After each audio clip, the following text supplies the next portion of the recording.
오늘 우리는 예수의 마음이라는 주제로 함께 우리 하나님의 말씀 나누도록 하겠습니다.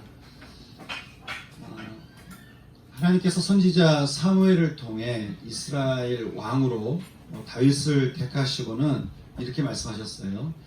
사도행전 13장 22절 말씀입니까? 내가 이새의 아들 다윗을 만나니 그는 내 마음에 맞는 사람이라. 그가 내 뜻을 다 이루리라. 그렇게 하신 거예요. 다시 말해서 다윗이 왕으로서 그가 어떤 인품이나 능력이나 어떤 리더십이 있어서 그를 왕으로 세우신 게 아니었다는 거예요. 이 말은 누구든지 하나님께서 세우시는 사람이 될 수 있는 건데 누구든지 다 다윗처럼 될 수 있는 거예요.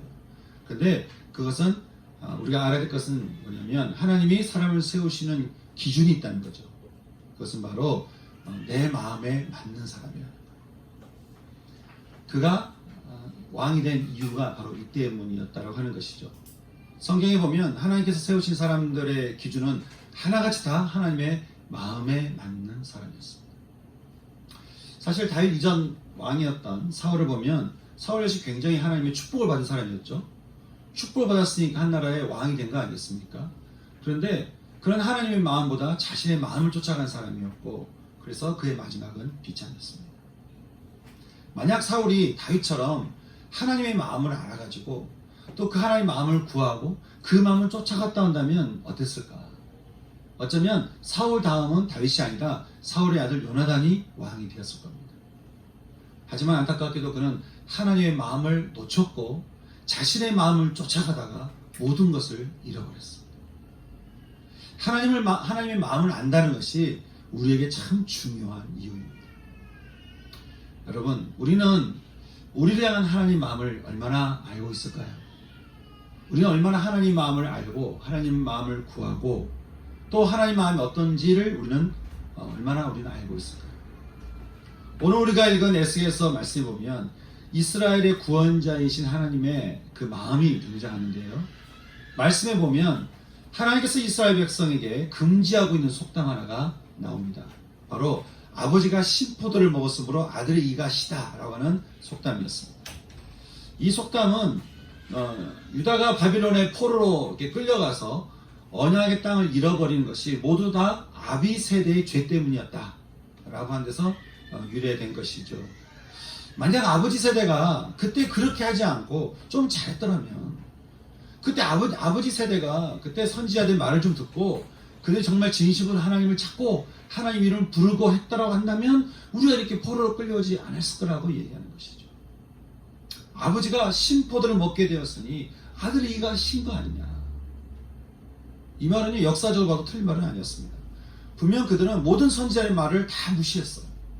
모든 선지자들의 경고를 무시했습니다. 그리고 오히려 하나님의 뜻에 그들은 저항했습니다. 세상이 저항을 해야 되는데 하나님의 뜻에 그들이 저항한 거예요. 그리고는 자신들의 지혜를 쫓다가 그들은 언약의 땅을 잃어버리고 말았습니다. 하지만 그럼에도 불구하고 하나님은 그 속담이 쓰여지는 것을 좋아하지 않으셨어요. 하나님은 비록 아비 세대가 잘못을 해서 비록 이런 상황이 되긴 했지만 그 죄가 아들 세대까지 이어지기를 원치 않으셨고 잘못한 아비 세대를 할지라도 그들이 회개하고 돌아오기만 하면 그들의 영혼을 살리기를 하나님께서 원하셨기 때문이었다라고 하는 것이죠. 모든 영혼이 다 내게 속한지라. 그러니 아비 세대의 죄는 내가 아비 세대에게 묻겠지만 그들을 원망하고 비난하며 정죄하는 너의 죄는 내가 너에게 묻겠다. 범죄하는 그 영혼이 죽으리라. 각자의 죄를 각자가 담당할 거라는 것이죠. 이 말에 대해서 아들 세대들은 불평했습니다. 이거 너무 불공평하다는 거예요. 아니 이런 상황을 만든 게 아비 세대가 아니냐는 거예요. 이런 상황을 아비 세대가 만들었으니까 우리가 이런 어려움을 당한 거 아니겠냐라고 하는 것이죠. 그러니 아비 세대에게 죄를 물어야지 그들을 비난한다고 왜 우리에게 죄를 묻냐는 거예요. 우리도 삶에서 흔히 이런 불평을 많이 합니다. 그렇죠? 다들 다른 어떤 누군가의 잘못으로 내가 피해를 보거나 어려움을 당하면 우리는 마치 그런 상황이 딱 오면 그 사람을 우리가 심판할 수 있는 마치 이렇게 권리를 얻은 것처럼 생각을 합니다. 그리고 당당하게 우리 누군가를 비난하고 비판하고 정죄합니다. 근데 하나님께서는 이 상황을 두고 각자의 죄는 각자에게 물을 거라고. 하지만 각자의 죄를 지은 자들이 주께 돌아오면 다 용서할 거라고. 하나님 왜 이렇게 이런 말씀을 하셨을까? 이유가 있으시겠죠? 30절 말씀 보니까 주 여호와의 말씀이라 이스라엘 족속아 내가 너희 각 사람이 행한 대로 심판할지니 너희는 너희가 범한 모든 죄악을 버리고 마음과 영을 새롭게 하라는 거야. 너희가 어찌하여 죽고자 하느냐. 32절 나는 죽을 자가 죽는 것을 기뻐하지 아니하노라. 비록 죽을 죄를 졌다 할지라도 나는 그래도 그에도 불구하고 그가 죽기를 원치 않는다는 거예요. 그러니 너희는 스스로 돌이켜 살지어다. 그렇게 말씀하는 거예요. 하나님께서 아비가 신포도를 먹었으므로 아들이가 시다는 속담을 쓰지 못하게 한 것은 아비 세대는 물론 이거니와 아들 세대들이 역시 죄에서 돌이켜 그들의 죄가 그들의 삶에 걸림돌이 되지 않도록 주님은 참 그런 마음을 가지고 이렇게 말씀하셨다고 하는 것이죠. 각자 자신의 죄에서 돌이켜서 살아라 하는 거예요. 모두가 다 살아라. 하여간 다 살아라. 이것이 하나님 아버지의 마음이었다는 거예요. 우리는 어떤 잘못에 대해서 누군가에게 책임을 묻는 것을 좋아합니다. 근데 하나님은 그 어느 누구도 죄에 대해서 죽음으로 책임지기를 원치 않으세요. 그리고 하나님은 모든 이들이 다 회개함으로 돌이켜 살기를 원하셨습니다. 여러분, 우리가 이런 하나님의 마음 때문에 우리 역시 회개의 기회를 얻은 거 아니겠습니까? 이런 하나님의 마음 때문에 우리가 구원을 받아서 이렇게 지금 우리를 구원하신 하나님을 우리가 예배할 수 있는 거 아니겠습니까? 저는 이스라엘과 우리를 향한 하나님의 마음이 지금 이 순간 전 저와 여러분 모두 마음 가운데서도 깊이 심겨질 수 있기를 진심으로 소망합니다. 오늘 우리가 읽은 마태복음 말씀에서도 우리를 향한 주님의 마음을 사람들이 얼마나 모르는지 참 그걸 또 보게 되는데요. 예수님이 땅에 오셔서 말씀으로 사람을 고치시고 또 살리시고 또 사람의 마음을 새롭게 하신 일들을 계속 하셨잖아요. 그래서 더러운 귀신 들린 사람이 예수님이 꾸짖으시니까 그들이 경련을 일으켜서 큰 소리를 지면서 이렇게 귀신이 떠나가니까 사람들이 뭐라고 말합니까? 야, 이게 어찌 됨이냐. 아주 권위가 있는 새로운 교훈이로다. 귀신에게 명하니까 귀신이 다 순종한다는 거예요. 여러분, 이런 일들이 예수님이 가신 곳곳마다 일어난 일이었으니까요. 이런 현장 때문에 유대인 지도자들 중에서는 밤중이라도 예수님을 찾아가서 그 말씀을 들으려고 했던 니고데모 같은 사람이 있는 반면에 이 장면을 굉장히 불편하게 바라보는 사람들이 있는 거예요. 오늘 말씀 보니까 대제사장들과 장로들이라고 하는데 그들이 불편한 이유에 대해서 빌라도가 했던 말이 있습니다. 그들은 시기함으로 예수님을 시기함으로 그들이 예수님을 죽음으로 내몰았다는 거예요. 그도 그럴 것이 모든 사람들의 시선이 다 예수님께 가 있어요. 제가 오랫동안 교회에서 사역해 보니까 이게 우리들에게도 있는 흔한 마음인 것을 제가 보게 되는 것이죠. 예수님을 믿으니까 시선이 예수님께 가야 되는 건 맞는데 그래도 그 시선 중에 몇 개 정도는 나한테 왔으면 좋겠는 거예요. 아니 어떤 경우는 아예 대놓고 모든 시선을 내가 다 받았으면 좋겠는 거예요. 교회가 오면 다 나에게 주목됐으면 좋겠고 이런 마음이 우리 가운데 이게 흔하게 있는 마음이구나. 우리 속에 인정받고 싶은 마음 때문에 그런 건데요. 대제사장들과 장로들 역시 모든 사람들의 시선이 다 예수님께 쏠리니까 마치 자기의 권위를 잃어버린 것 같은 생각이 드는 거예요. 그래서 성전에서 말씀을 가르치시는 예수님을 찾아가서 이렇게 따져 묻게 됩니다. 너는 무슨 권위로 이런 일을 하며 누가 이 권위를 주었냐? 그렇게 따져 묻는 것이죠. 모든 말씀과 모든 기적의 현장들이 예수님에게 하나님의 권위가 있다는 사실을 가르치는데도 그들은 예수님께 권위를 묻는데 그 이유가 있었죠. 그것은 그들의 권위는 하나님이 있지 않고요. 로마로부터 왔었고 그들은 이 권위를 그들의 정치적인 힘에 의해서 그들은 얻었기 때문에 그런 것이었어요. 겉으로는 하나님을 예배하고요, 성전을 섬기면서 말씀 가운데로 사람들을 인도하는 자리에 있었지만 그들에게 있어서 권위자는 하나님이 아니라 로마 황제였던 거예요. 자신들은 로마 황제에게 권위를 임명받았는데, 원래 제사장들은 레위 계통을 통해서 하나님께서 주신 그 계보가 있는데, 로마가 다스리면서 모든 계보를 다 무시하고 자기 말을 잘 듣는 사람, 또 정치적으로 잘 따르는 사람, 이런 사람을 제사장에게 심어놨단 말이죠. 그 자기들은 로마 황제에게 권위를 받아서 임명을 받았는데 백성들은 다 예수님을 따르는 거예요. 이게 굉장히 불편한 것이죠. 애시당초 하나님은 그들의 권위자가 아니었던 그들을 보면서, 야, 이건 역시 참 우리의 마음일 수도 있겠다라는 생각이 드는 것입니다. 여러분, 우리 역시 하나님께 은혜를 받아서 삶의 모든 영역에서 우리가 구원을 받아 살고 있지만, 그래서 우리가 이렇게 모여서 하나님을 예배하고 있지만, 정작 우리 삶의 권위자는 하나님입니다.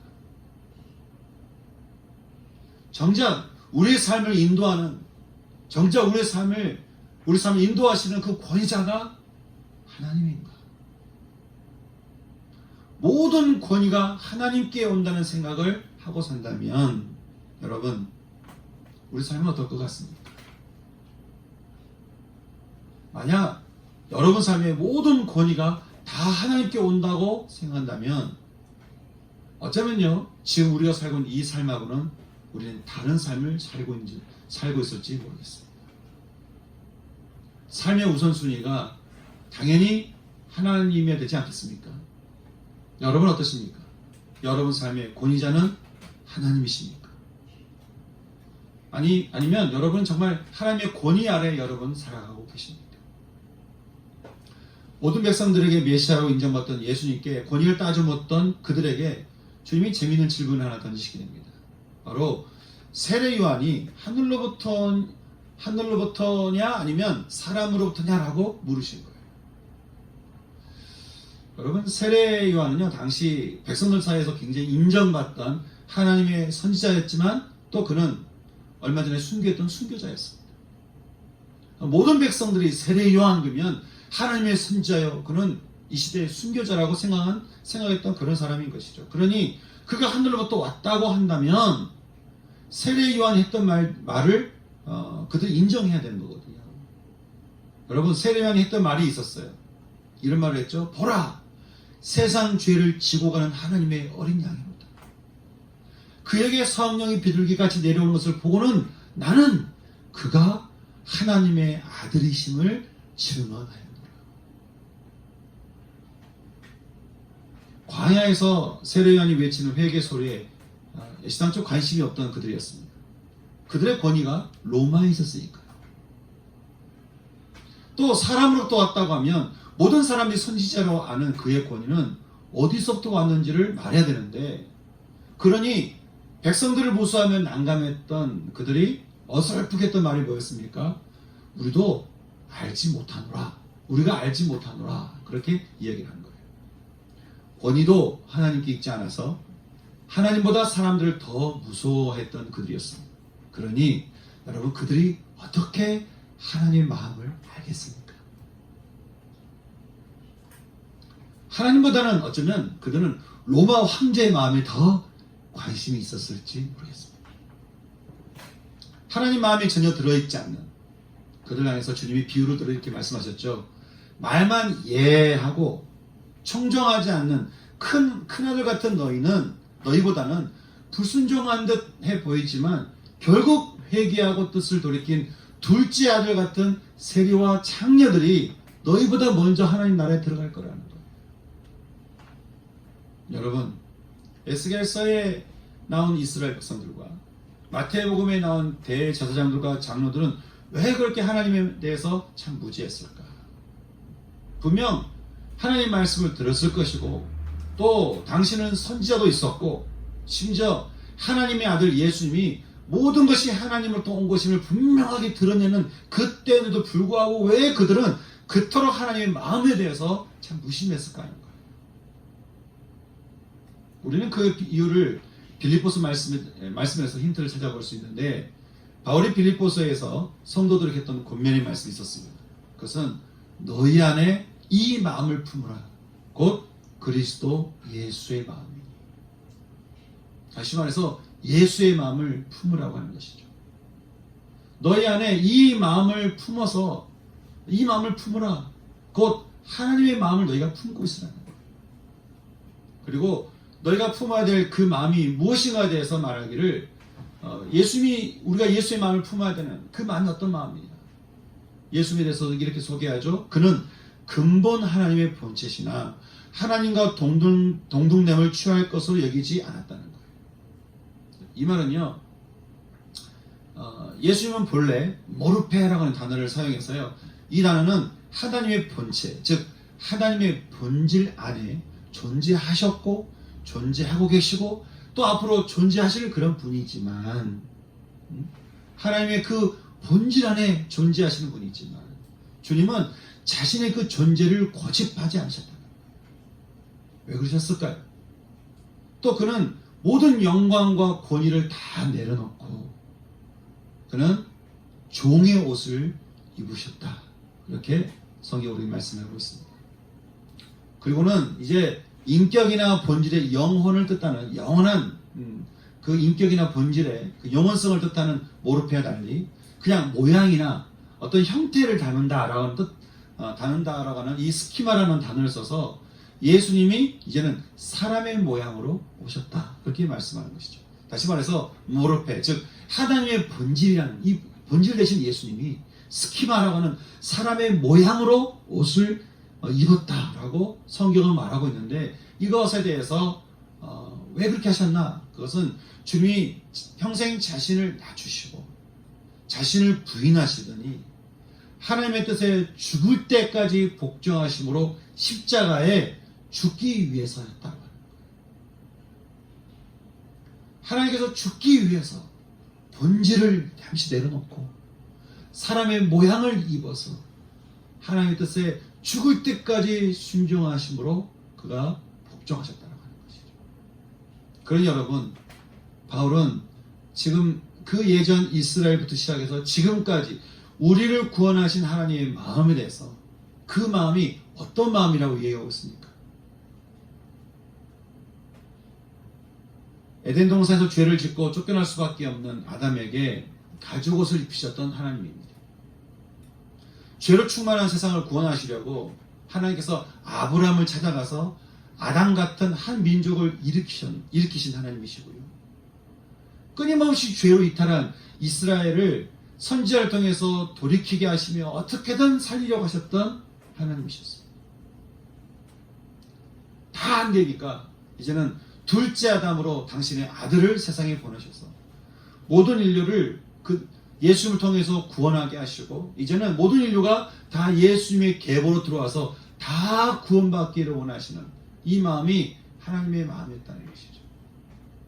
하나님의 본질을 버리고 인간의 옷을 입으시고는 그 본질의 뜻을 따라서 죽기까지 복종하심으로 십자가에 달려 죽으신, 여러분, 이 예수의 마음은 어떤 마음일까요?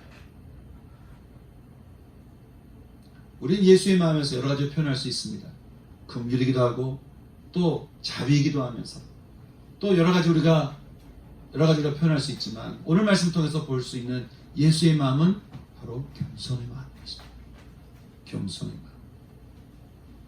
우리를 향해 언제나 겸손으로 다가오시며 우리에게 생명을 주시고자 하시는 그 마음이 여러분 예수님의 마음이라 한다면, 여러분, 주님께서 우리 속에서 착한 일을 시작하시면서 우리의 삶을 그리스도 예수의 날까지 이루시려고 할 때, 예수님이 우리 가운데 오셔서 착한 일을 하시고 우리 인생이 이제 그리스도 예수의 날까지 가도록 이루시려고 할 때, 여러분, 우리 역시 품어야 되는 마음은 어떤 마음이겠습니까? 겸손의 마음인 것이죠.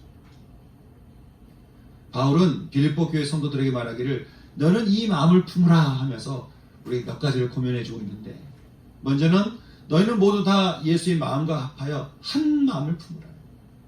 이 예수의 마음과 너희가 한 마음을 품으라는 거예요. 여러분, 예수님의 마음을 우리가 다 품으려면, 이 겸손의 마음을 우리가 다 같이 함께 품으려면 우리가 해야 될 것이 하나 있습니다. 그것은 우리 시선을 하나님께 두는 거예요. 여러분, 우리의 시선은 타락해서 늘 이렇게 어긋나기 마련이지만, 그래도 뭐 타락했든 넘어지든 쓰러지든 어떻든 간에 어쨌든 우리가 시선을 주님께 두고 그 주님을 잡고 주님의 이름을 부르면, 여러분, 그 마음이 우리를 어떻게 하는 것이죠? 그 겸손의 마음이 우리 가운데 오셔서 우리로 하여금 서로 연합하게 하고 사랑하게 하고 우리를 주 예수 그리스도 안에 머물게 한다는 거예요. 저는 저와 여러분 안에 담긴 그 마음, 모든 마음들이 선과 악을 구별하는 죄를 따라가는 그 마음이 아니라 모든 일을 살리고자 하시는 그 생명의 주님, 그 겸손의 주님, 그 마음이 저는 저와 여러분의 마음 될 수 있기를 소망하는 거예요. 왜냐하면 우리 안에 예수의 마음이 있어야 이 마음이 우리를 살리고 우리가 서로 살게 하는 힘이 되기 때문에 그런 것이죠. 또 바울은 우리에게 말하기를 두 번째로 각각 자기보다 남을 낮게 여기라고 우리에게 말해 주었습니다. 또 바울은 우리에게 각각 자기보다 남을 낮게 여기라고 우리에게 말을 해주고 있습니다. 너희는 아무 일이든지 자신을 내세워서 다투거나 자신의 영광을 내세우는 어떤 허영으로 하지 말고 주님의 마음과 같이 너희도 각각 자기보다 남을 낮게 여기라. 여기 남을 낮게 여기라는 말은 자기를 비하하라는 말이 아니죠. 여러분, 우리가 남을 낮게 여기는 이유가 있습니다. 그것은 우리 각 사람이 다 어디로부터 온 존재예요? 하나님께로부터 온 존재잖아요.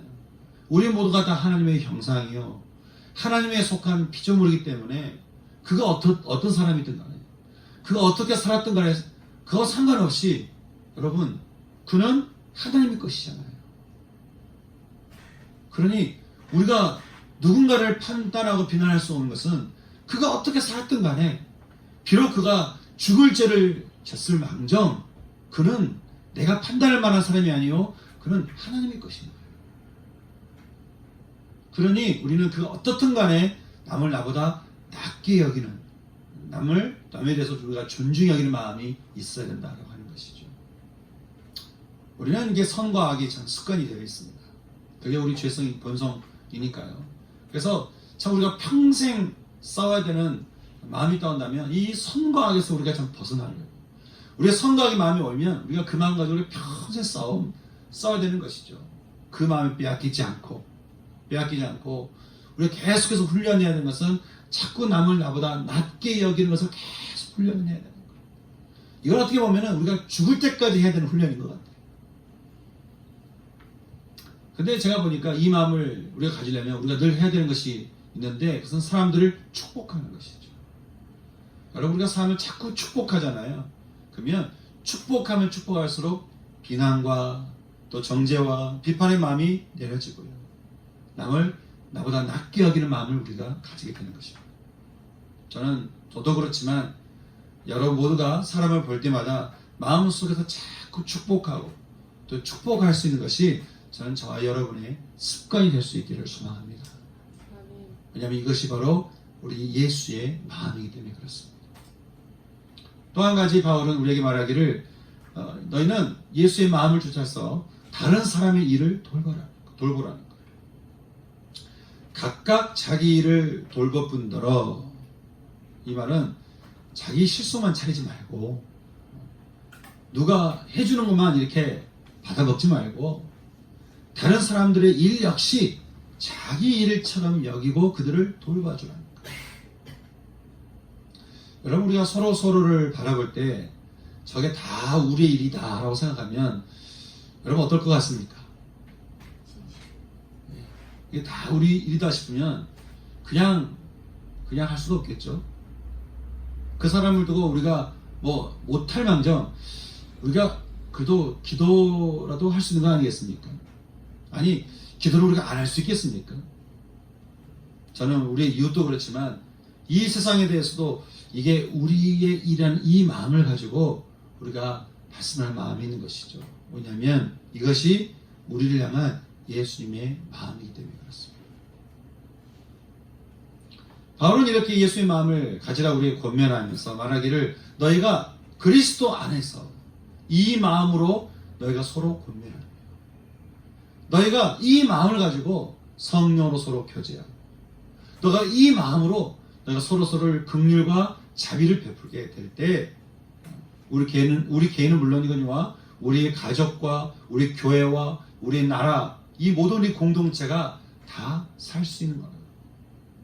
그렇게 우리에게 바울은 권면을 해주고 있습니다. 여러분 늘 겸손하심으로 언제나 자비하심으로 끝없이 긍휼하심으로 그리고 우리를 결코 버릴 수 없는 사랑의 마음으로 우리를 찾아오시고 우리에게 은혜를 베풀어 주시고 우리에게 구원을 베푸시는 이 예수님의 마음을 여러분 우리는 얼마나 이 마음을 이해하고 이 마음을 품으려고 애를 쓰고 이 마음을 알려고 우리가 갈망하고 우리가 그럴까요? 주님은 정말 이 마음을 우리가 알았으면 하는 마음이 있는 것이죠. 바울도 이 마음을 모르고 성곽으로 칼을 휘두르다가 나중에 주님을 만나고 나니까 자기가 알고 있던 하나님하고 예수를 만나고 나니까 예수를 통해서 알게 된 하나님이 너무 다른 분이니까 이런 분이 하나님이셨구나. 이게 바로 하나님이구나. 어느 누구도 죽기를 원치 않으시고 어느 누구도 망하기를 원치 않으시고 모든 일이 다 살기를 원하신다. 여러분 남을 나보다 낮게 여기라니 여러분 이 말씀이 우리에게도 해당되는 말이지만 여러분 먼저 주님이 우리에게 이거를 먼저 모범을 보이신 거 아니겠어요? 주님께서 이 땅에 우리 몸을 입고 오셔서 당신보다 우리를 더 낮게 여기시며 존중히 여기시며 우리를 위해서 기도하시며 우리를 위해서 모든 길을 다 쏟아내시는 이 그리스도의 사랑이 우리 가운데 있는데 참 우리는 얼마나 이 마음을 품고 있을까? 우리는 얼마나 이 마음에 관심이 있을까? 사랑하는 성도 여러분, 저는 우리가 삶을 살아가면서 무엇보다도 우리를 향한 주님의 마음에 우리가 마음을 쓰고 거기에 우리가 시선을 두고 우리를 향한 주님의 마음이 어떤 마음인지를 우리가 날마다 이렇게 알아갈 수 있는 그 신앙이 저는 저와 여러분의 신앙 될 수 있기를 소망합니다. 여러분 신앙의 연륜이 쌓일수록 우리가 뭐가 쌓여야 되겠어요? 지식입니까? 아니죠. 예수의 마음입니다. 여러분 우리가 신앙의 연륜이 쌓이면 쌓일수록 우리가 뭐에 익숙해져야 되겠습니까? 우리 비판의 마음입니까? 아니죠. 우리를 향한 예수 그리스도의 마음인 것이죠. 저는 날에 가면 갈수록 신앙의 연륜이 가면 갈수록 저는 우리 속에 우리를 사랑하시고 구원하시는 그 예수 그리스도의 마음이 우리 안에서 더욱더 풍성해져 가요. 그래서 우리를 통해 세상이 우리를 통해 예수 그리스도를 만날 수 있는 그런 은혜가 저와 여러분 모두 가운데 있을 수 있기를 소망하는 것입니다. 그래서 오늘 우리에게 주시는 이 말씀을 가지고 참 함께 찬양하며 나가고 싶은데요. 그런 찬양이 있습니다. 함께 부를 찬양이 내 안에 가장 귀한 것 예수를 압니다. 그분보다 또 세상 지식보다 예수를 아는 것이 가장 귀한 것이라고 하는 이 고백. 여러분 저는 정말 이 고백이 우리의 고백이 되었으면 좋겠습니다. 우리 속에 좀 다른 마음들 이렇게 다 내려놓고 우리 안에 예수의 마음만 가득할 수 있는 저는 시간 됐으면 좋겠습니다. 함께 찬양 드릴 때 우리의 마음을 저 앞에 다 내려놓는 이 시간 되기를 소망합니다. 함께 찬양 드리겠습니다. 내 안에 가장 귀한 것 예수를 아니라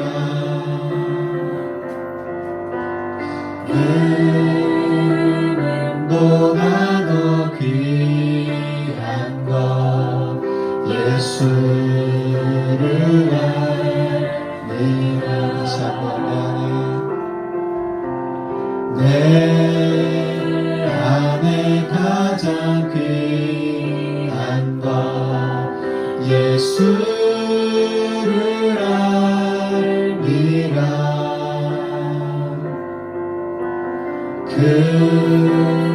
은보다 더 귀한 것 예수를 아니라.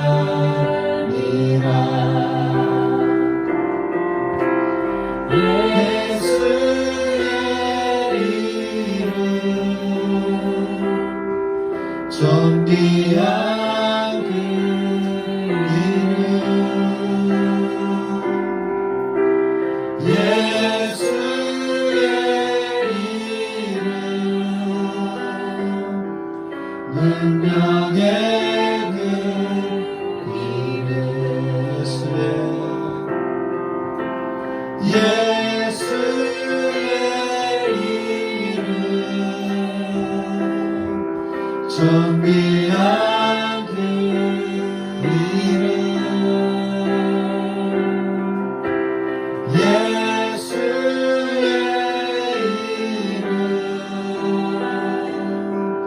능력의 그 이름 다시 한번 하겠습니다. 예수의 이름 예수의 이름 존귀한 그 이름 예수의 이름 능력의 그 이름. 함께 우리 같이 기도하시죠. 여러분 마음 가운데 여러분 어떤 마음이 많이 있으십니까? 예수의 이름에서 나오는 마음입니까? 아니면 세상의 이름에서 나오는 마음입니까? 저는 이 시간에 세상의 이름에서 나오는 모든 마음, 여러분 주님이 자기의 모든 것을 다 버리신 것처럼 우리도 함께 버렸으면 좋겠습니다. 여러분이 주님이 모든 걸 다 버리신 것처럼 여러분 예수의 이름에서 나오지 않는 모든 것을 다 버리십시다. 그리고 여러분 주님께서 죽기까지 복종하심으로 십자가에 죽으시고 하나님의 마음을 품으신 것처럼 이 시간에 우리의 옛자는 우리가 부인하고 우리가 하나님의 마음을 품어서 이 시간 우리가 오직 우리 가운데 우리를 사랑하시는 하나님의 마음이 우리 안에 충만하도록 함께 기도했으면 좋겠습니다. 함께 우리의 것은 버리고 주님의 마음이 충만하도록 함께 기도하는 시간이 되기 원합니다. 함께 기도하시겠습니다. 기도하겠습니다. 하나님 아버지, 시간 주 앞에 우리가 기도하나이다.